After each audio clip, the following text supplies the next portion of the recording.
Aujourd'hui, on rencontre des chercheurs à la pointe qui s'occupent de vous. Ils travaillent juste derrière ces murs. On y va.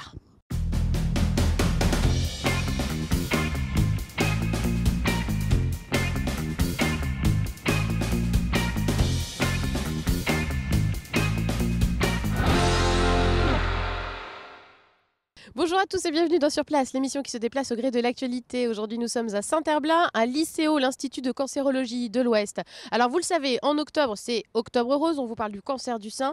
En novembre, c'est Movember, qui parle des cancers masculins. Et bien, à Nantes, on a la chance d'avoir un établissement à la pointe en matière de recherche et de traitement du cancer. Et justement, la recherche a besoin de financement. Et ce mardi, il y aura un dîner de gala organisé par l'ICO pour lever des fonds. Et on va vous parler concrètement aujourd'hui de ce qui se fait ici en matière de recherche. C'est parti.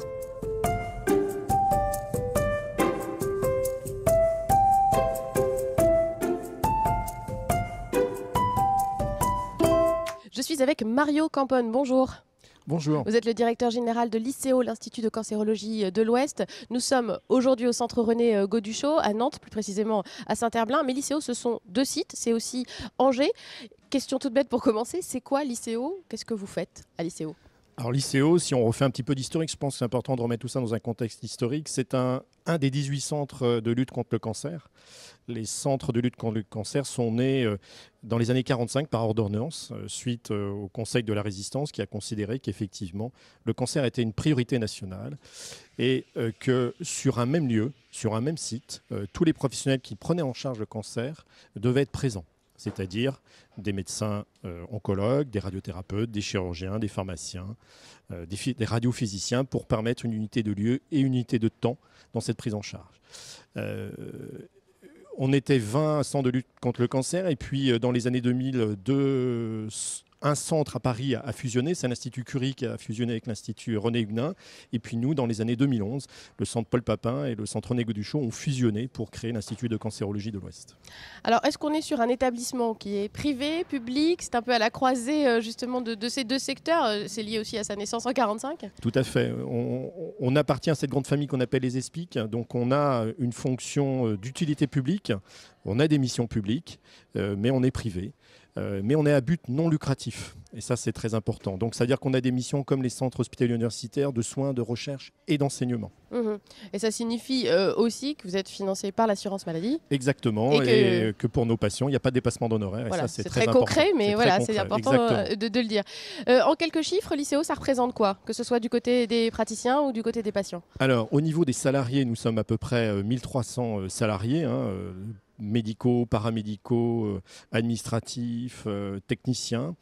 En termes de fil actif de patients, c'est 10 000 patients qui, chaque année, franchissent les portes soit de Nantes, soit d'Angers.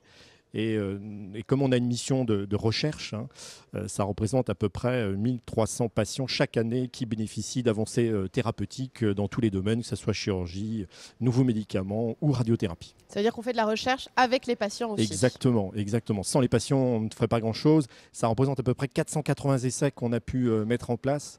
Et au niveau innovation, justement, sur le développement soit de nouvelles technologies, soit des nouveaux médicaments, on a 40 essais qui sont ouverts actuellement. Donc on fait partie de ces centres de lutte contre le cancer qui est connu pour son innovation thérapeutique. Voilà, connu et reconnu. Nationalement et internationalement. Oui, et même à l'entrée, vous l'affichez, vous avez eu la notation A de la Haute Autorité de la Santé. Vous êtes aussi premier centre de lutte contre le cancer pour la province en termes de patients, premier centre de lutte contre le cancer en radiothérapie.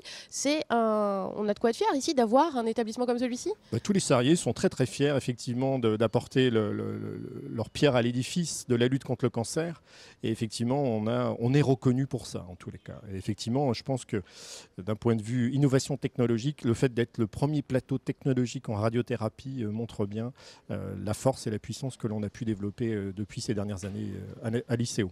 Avec toujours comme objectif, évidemment, de mieux guérir. On est bien d'accord. Ça reste ça. C'est ça, exactement. Sans oublier le côté aussi, je dirais, social. On a aussi une mission sociale et on s'intéresse beaucoup. Le cancer est une rupture dans la vie de chacun.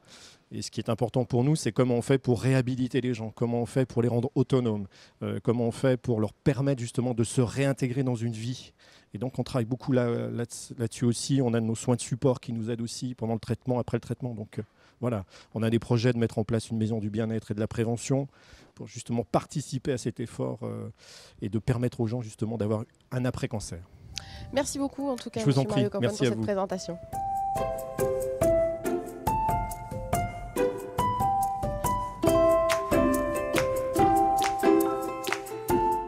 Nous avons changé d'endroit. Je suis à présent avec Mathilde Colombier. Bonjour.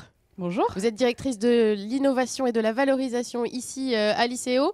On se trouve très concrètement ici devant un bunker, c'est ça? C'est ça, on est dans le service de radiothérapie de l'ICEO et donc on est devant un bunker et à l'intérieur on a un accélérateur et ça permet de faire les séances de radiothérapie, donc de délivrer les rayons pour traiter les patients. On va y aller. On C'est vous parti. suit. Merci.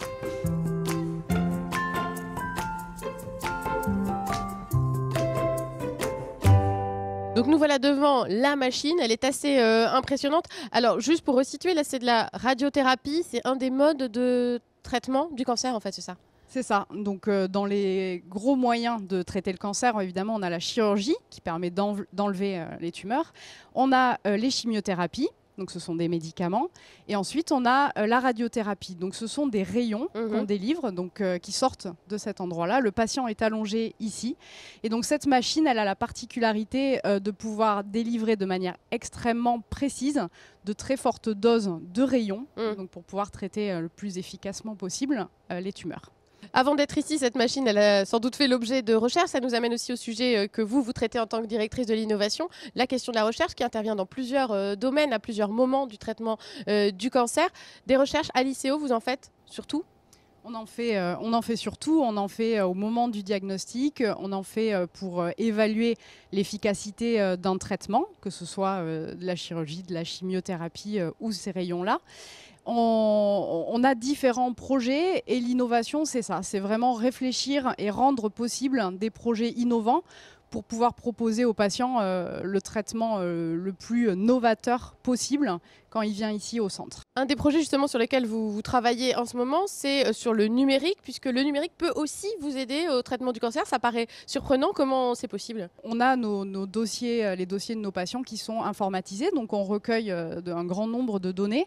Donc on part au niveau des projets qu'on développe sur deux axes principaux. C'est se dire, est-ce que toutes ces données qu'on récupère, est-ce que demain, ça ne va pas pouvoir nous aider à mieux soigner nos patients, à mieux les prendre en charge, tout ça en essayant de mieux comprendre la maladie qu'ils ont. Et le deuxième axe, et c'est un axe d'innovation qui est essentiel et qui est en parallèle, c'est de se dire, voilà, par contre, notre priorité, c'est de protéger ces données-là. Donc on est dans une campagne de labellisation pour vraiment travailler sur la protection des données, voilà, dans une approche réglementaire et un label éthique qui est indispensable pour nous. Alors évidemment, tous ces projets doivent être financés. C'est comme cette machine, il y a eu des financements pour en arriver jusque-là. Il y a du mécénat aussi qui existe. C'est le cas du dîner de gala qui va avoir lieu mardi prochain. Mais il y a aussi d'autres sources de financement. Vous, comment vous faites pour financer la recherche à l'ICEO? Alors, effectivement, la recherche de financement, c'est un peu le nerf de la guerre parce qu'on est obligé d'avoir des moyens pour faire de la recherche. Donc, on monte des dossiers pour répondre à des appels à projets académiques. Ce qu'on fait également, c'est on construit des collaborations et des partenariats avec des industriels, avec des entreprises privées. Et donc, ça nous permet d'avancer sur ces thématiques et donc d'avancer dans les financements de nos projets ambitieux. Est-ce que c'est compliqué de les trouver, ces financements? Est-ce que la recherche pâtit de ça, justement, du manque de financement? C'est compliqué, mais je pense que si on a des bonnes idées et qu'on est enthousiaste dans ces idées-là, on peut sans problème trouver des financements. Et c'est ce que vous faites. J'essaie. Merci beaucoup, Mathilde Colombier.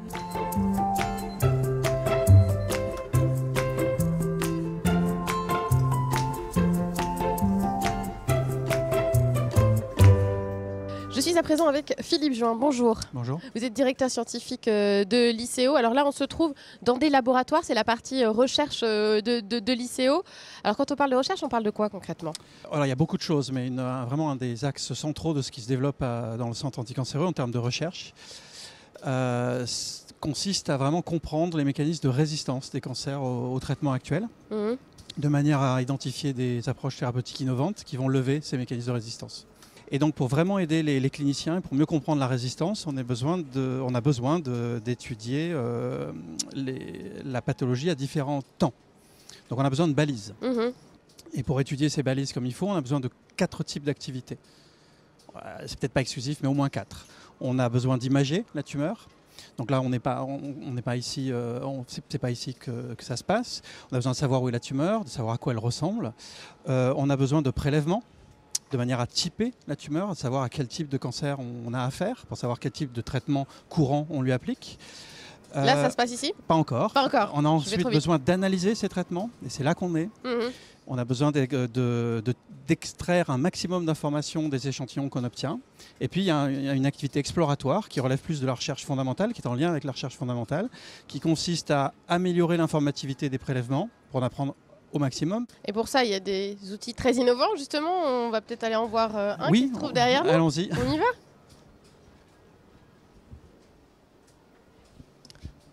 Donc c'est cet outil ? Oui, c'est un outil qui a été acquis récemment, qui présente l'intérêt d'être à la fois intéressant pour le diagnostic, vraiment en particulier, pas uniquement, mais ça permet de sous-typer les cancers du sein de manière très rapide et sur des bases très objectives, très quantifiées. Et puis c'est extrêmement intéressant pour la recherche de transfert parce que ça permet vraiment d'étudier, d'obtenir des profils moléculaires à partir de prélèvements très, très petits en volume. Alors sans que ce soit trop compliqué pour nos téléspectateurs et pour moi-même, mais quels sont les domaines de recherche, les sujets de recherche sur lesquels vous travaillez ?